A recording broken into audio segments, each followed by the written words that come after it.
மாந்தர்க்கு கற்றனைத்து ஊரும் அறிவு. So goes a couplet from Saint Thiruvalluvar's Tirukkural. As somebody who belongs to that culture, I thought it is most appropriate to quote this great saint before I started my talk today about what is beyond the classroom, what is beyond the blackboard, and how the transformative power of art can be a catalyst of learning. Good morning to all of you. I am Saranya Francis, and I am so thrilled to be talking to you today.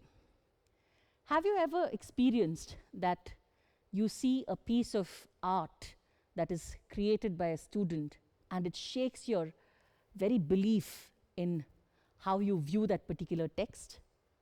I have experienced that. The art I'm talking about is this. It's called Hell is Other People, drawn by Mekha Rajesh, a very, very gifted student of mine, who's not just an artist with the pen, but an artist with several other forms of art. This was a discussion about bystanding and how we can help, and we were talking about a chapter that deals with hell and deals with the notion of what can be hell and traumatic. And this girl drew this drawing, and one of the lines or one of the layers that she drew is bystanding. She says bystanding is hell, and that shook me up. That shook me up as a teacher, because how often we as people are bystanders. We don't interfere, we don't interrupt something that is wrong, even if we are standing there and merely watching it. We are more keen on capturing it and making our 15 seconds of fame out of it.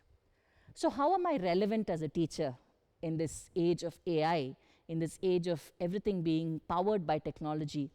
As a teacher, am I relevant? What is it that my student cannot get from a YouTube video that I as a teacher can offer to them? The answer to me came during COVID times. During COVID times, we couldn't meet my students, we couldn't interact with them the way we would. So the normal, regular notions such as role plays and essays and things that fostered their creativity didn't really help. So art became the transformational power that I thought would help my students. The blackboard, to me, was hegemonic. Classrooms became a one-way transmission space. Rote analysis started limiting engagements to that extent that my students would be crippled, so to say, when we are talking about literary criticism, for instance. I can put all these things on the board that I have shown, and it can mean nothing to the student, because there is no engagement, there is no involvement. Because what I'm putting up on the blackboard is hegemonic, it is absolute, it is homogeneous, and it restricts their ideas.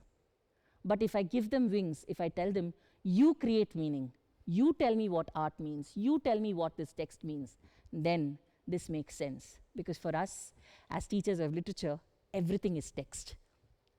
The stage is a text, that chair is a text, the person at the back of the room is a text.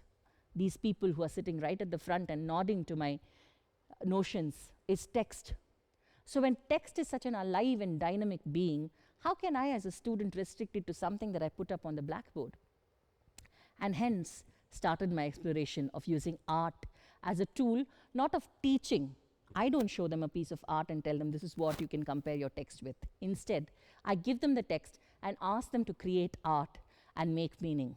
The student therefore becomes my collaborator and co-creator of meaning. We try to reimagine classrooms as studios for collaboration, and this really transformed the way that we looked at picking up concepts. Look at the art form on the board, for instance. Now, you can see that these are pieces of clay that have been transformed into various things. I asked my students, how do you view apocalypse? We were talking about Dante, Inferno, hell, end of the world. It can be very pedantic for me to teach them how the end of the world will come, climate change is there, and we have to deal with these things.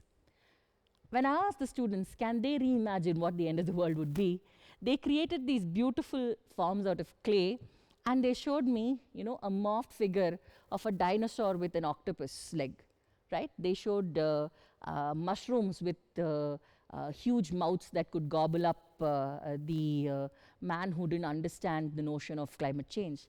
They brought up figures without legs and hands that could crawl and eat up the waste of the world. I mean, look at this imagination. I as a teacher could have never imagined something like this or taught them how apocalypse could be in so many things. I have a couple of case studies in front of you today to make my case about how art can be transformative. I want to talk to you about 2 experiments I did in class. Of course, there have been many experiments, and my students have been extremely supportive and cooperative in getting these forms out to make more meaning. So I'd like to present 2 case studies. First is Dante's Inferno. Now, Dante is a great artist. You know, he was a painter, he was a sculptor, and he was a writer. He wrote the Inferno, where he reimagined how the 9 circles of hell would be. And he would say that each circle belonged to one kind of sinner. We all have heard of the great sins and the cardinal sins, right? So he is somebody who reimagined these sins, and he spoke about the 9 hells, 9 circles of hells. So I asked my students, what would they think are the 9 circles of hell? How do they imagine the 9 circles of hell? And voila, the kind of things that they came up with. It's outstanding. The second chapter that we spoke about was Minister's Black Veil by Nathaniel Hawthorne. I asked my students to make a mask, right? A mask that represented parts of us. I mean, all of us wear masks, right? Except that we don't accept that we are wearing a mask. So this was a chance for them to wear a mask and go around the campus and experience the feeling of being somebody who they actually are not, or maybe they are. So the mask was supposed to represent one part of it, who they actually thought they were, and the other part of it, whom they showed the world that they were. And this created a deeper emotional connect to the texts, and my students spoke about the transformational experience that they had when they walked about the campus wearing these masks. You could see the kind of masks that came up, masks with beaks, masks with wings, masks that had tears on them on one side and joy on the other, masks that wore feathers, so on and so forth. There was one piece of art in particular that sort of shook me up to be able to see that a student could understand hell in such a manner. The art that I'm showing you right now is by Ms. Relina Phillips. The girl was the president of the College Student Council and is making waves wherever she goes, a fantastic artist. So we asked, can you represent your notion of hell through art?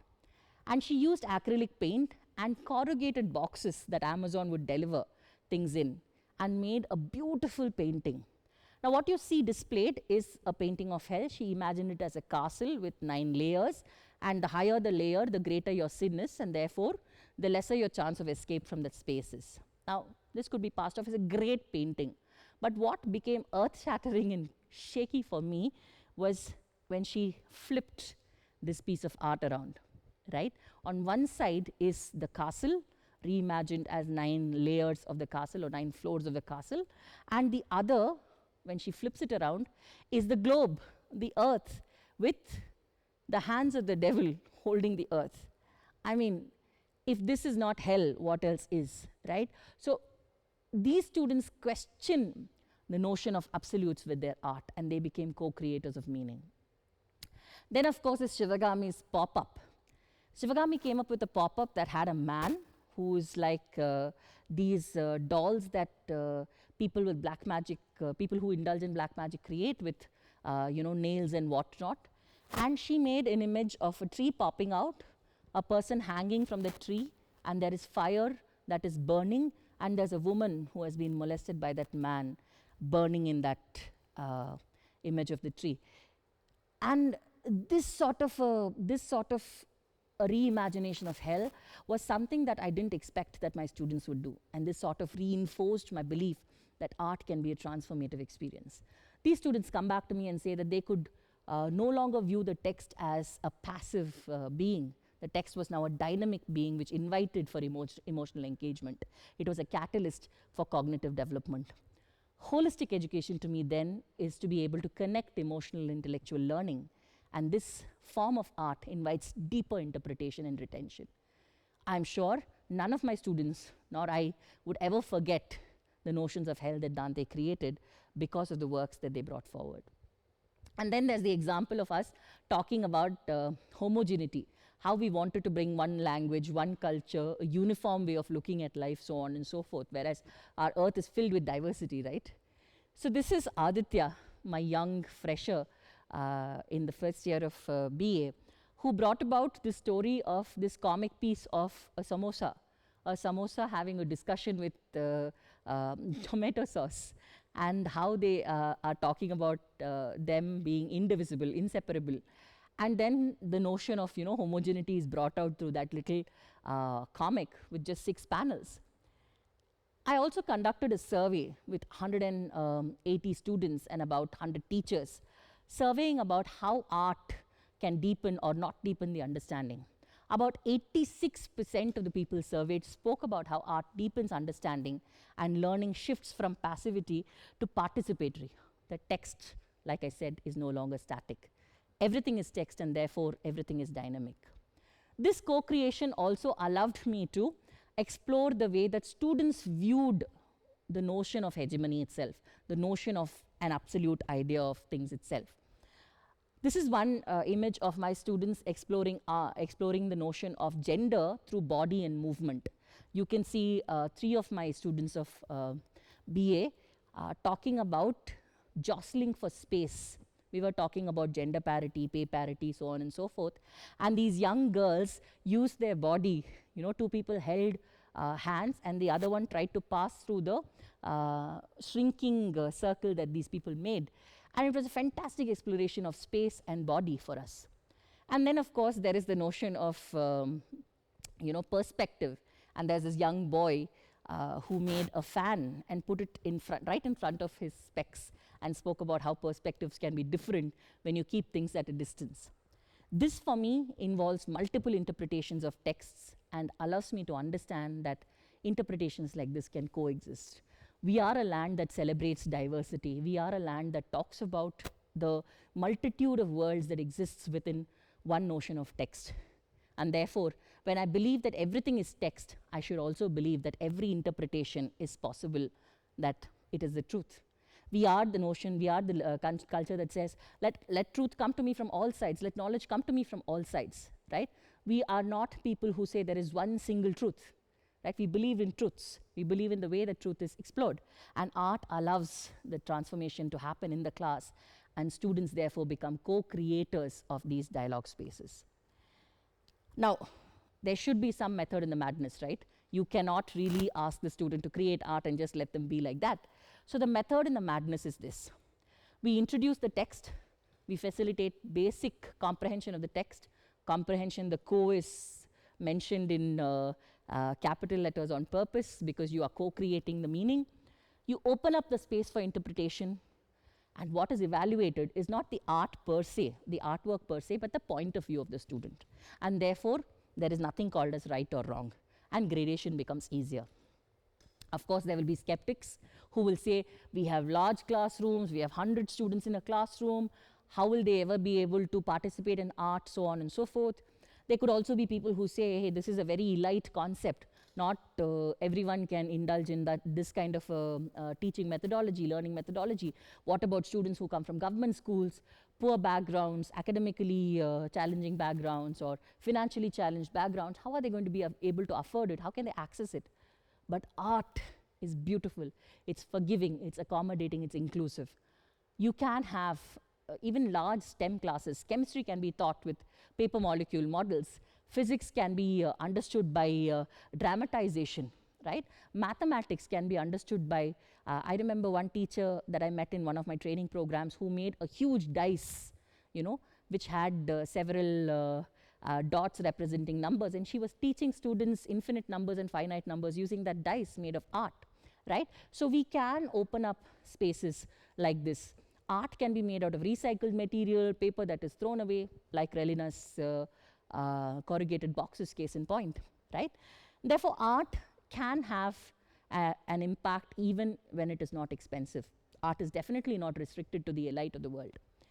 So what are my recommendations? My recommendations is that we diversify the art forms we use in the classroom. We allow students to indulge in art forms, visual, kinesthetic, auditory art forms, where the teaching and learning process itself integrates art meaningfully.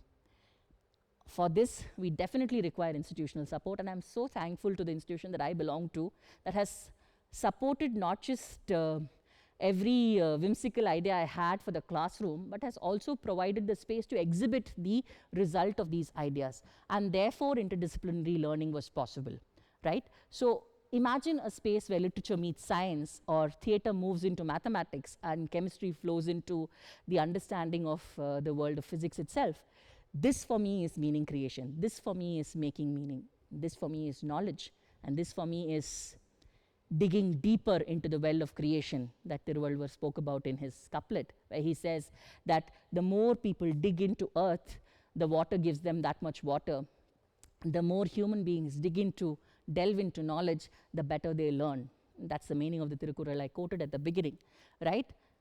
So then, let us together imagine a classroom where students are creating, not because they have to, but because they want to.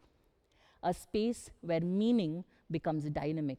A space where art not only allows for greater understanding of a text, but expansion of the mind. Let us together, you and I, imagine a world where Shakespeare is in direct conversation with Einstein, where a student from class 1 or class 2 is able to create something that somebody in their undergraduation can understand and utilize in future. Let's together imagine a place where knowledge is free and the head is held high. Thank you.